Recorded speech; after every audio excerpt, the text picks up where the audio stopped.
Spürst du ein Knacken in der Hüfte beim Gehen? Schmerzhaft oder nicht schmerzhaft? Heute erfährst du, woher dieses Geräusch kommt, ob das gefährlich ist und was du dagegen tun kannst. Ach so, und fast vergessen, was du unbedingt vermeiden solltest, damit deine Beschwerden nicht schlimmer werden. Coxa saltans, auch schnappende Hüfte genannt, beschreibt dieses Knacken, was du an der Hüfte spürst. Es gibt mehrere Ursachen dafür. Eins eher auf der inneren Seite unter den Hüftbeuger, aber da fürs nächste Mal. Die zweite und häufigste Ursache für dieses Schnappen an der Hüfte ist das Tractus iliotibialis. Das ist eine Bindegewebestruktur, die lateral an der Hüfte rübergeht. Und diese Bindegewebe kann dann über den Hüftknochen rüber gleiten bzw. schnappen. Und dadurch entsteht dann dieses Geräusch. An diesem Band setzen sich 3 ganz wichtige Muskeln an.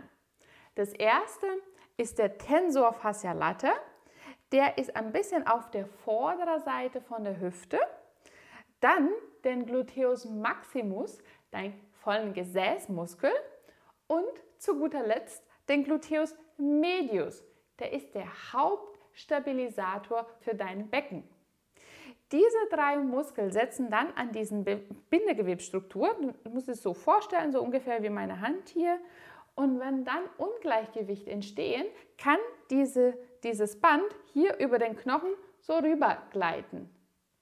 Und je nachdem kann dieses Gleiten dieses Schnappen verursachen. Viel häufiger leiden Frauen darunter als Männer. Prinzipiell gilt, wenn das Schnappen nicht mit Beschwerden verbunden ist, dann ist es auch nicht behandlungsrelevant. Nichtsdestotrotz ist es sinnvoll, dass du ein Gleichgewicht der Muskulatur erreichst, damit dieses Schnappen weggeht, beziehungsweise wenn du schon Schmerzen hast, dass du dadurch deine Schmerzen auch lindern kannst. Und welche Übungen das sind, zeige ich dir jetzt. Um die Kraft der Muskulatur zu verbessern, brauchst du ein Aufbautraining, vor allem für die Gesäßmuskulatur. Du legst jetzt deinen Oberkörper auf dem Stuhl ab oder eine Bank oder kann es auch auf dem Couch sein. Mit der gesunden Seite, da solltest du jetzt als erstes deine stabile Seite haben. Der Fuß ist komplett auf dem Boden. Dein Gesäß soll jetzt in eine Linie bleiben. Das heißt, Knie, Hüfte und Rumpf sind in einer Linie. Du kannst deinen Kopf jetzt auch ablegen in den Händen oder auf der Auflagefläche. Und jetzt das andere Bein, die sollst du jetzt in 90 Grad bringen. Knie 90 Grad, Hüft 90 Grad. Jetzt lässt du das Gesäß nach unten kommen und gehst jetzt mit dem Gesäß hoch. Du sollst ganz bewusst dein Gesäßmuskel anspannen. Du kannst auch deine Hand dahin legen, dass du bewusst diese Spannung auch wahrnimmst. Du beginnst mit der gesunden Seite und dann trainierst du die Seite, wo du Beschwerden hast. Das heißt, der Fuß, was jetzt auf dem Boden ist, da wirst du tatsächlich trainieren. Gesäß nach unten, so weit wie du kannst, und dann hochkommen.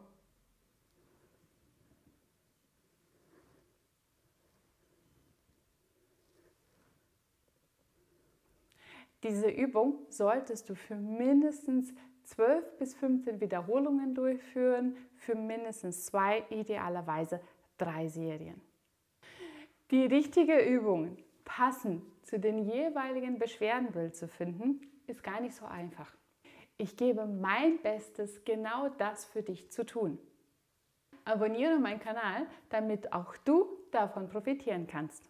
Und los geht's zum zweiten Übung. Studien haben gezeigt, dass das Training der Core-Muskulatur, heißt Bauch, Rücken, Beckenboden, einen positiven Effekt haben auf Hüftbeschwerden. Und dafür ist genau diese Übung. Du sollst dich aufrecht hinstellen, deine Füße hüftbreit auseinander. Um diese Übung schwerer zu machen, kannst du auch Gewichte nehmen, aber du kannst sie genauso schwerer machen, indem du mehr Wiederholungsanzahlen nutzt. In dem Fall jetzt bei mir habe ich jetzt ein Hantel und die Übung beginnt mit der Drehung zu der gesunden Seite. Das heißt, wenn du Beschwerden auf der rechten Seite hast, solltest du die Übung mit links beginnen. Du gehst in die Beugung der Knie und drehst deinen Rumpf zu deiner linken Seite. Dann Knie strecken, Rumpf nach rechts drehen und Hände nach oben. Wieder runterlassen, in die Beugung gehen, Rumpf dreht nach links, aufrecht, Rumpf drehen nach rechts. Wichtig ist, dass du gleichzeitig auch die Bewegung der Hüfte durchführst. Ich habe dir jetzt schon 2 Übungen gezeigt für das Gesäßmuskel, der Gluteus Maximus und auch für den Gluteus Medius. Und jetzt geht es um den dritten Muskel, der Tensor Fasciae Latae. Dafür kann es vorteilhaft sein, wenn du so ein elastisches Band hast. Ist aber kein Muss. Du platzierst das Band oberhalb von deinen Sprunggelenke. Du kannst sie jetzt auf einer Oberfläche festhalten, damit du mit dem Oberkörper gerade bleibst. Drehst den Fuß bzw. das komplette Bein nach innen. Und in dieser Haltung, mit dieser Innendrehung der Hüfte, solltest du dann das Bein spreizen und wieder locker lassen. Das Bein spreizen und wieder locker lassen.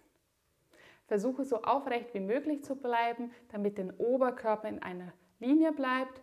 Das Bein bleibt nach innen gedreht und dann einfach mal spreizen. Mit dieser Übung hast du eine starke Aktivierung der Tensor Fasciae Latae. Diese Übung solltest du dann für 10 bis 12 Wiederholungen durchführen. Idealerweise in 3 Sätze. Und somit hast du die 3 wichtigsten Muskeln für die schnappende Hüfte trainiert, damit du deine Beschwerden auch loswerden kannst. Und nun, was du unbedingt vermeiden solltest. Vor allem dann, wenn du Schmerzen hast. Häufig werden solche Übungen gezeigt, wo du mit einer Faszienrolle über das angebliche verspannte Muskulatur rüberrollen solltest. Abgesehen davon, dass es extrem schmerzhaft ist, kann dieser erhöhte Druck auf diesen Band sogar dafür sorgen, dass diese Reizung erhöht und dadurch du noch mehr Beschwerden hast. Es lindert deine Beschwerden nicht, sondern kann das alles noch schlimmer machen. Bleib bei dem Training. Ich hoffe, dieses Video hat dir gefallen und wir sehen uns beim nächsten Video. Bis dahin. Tschüss.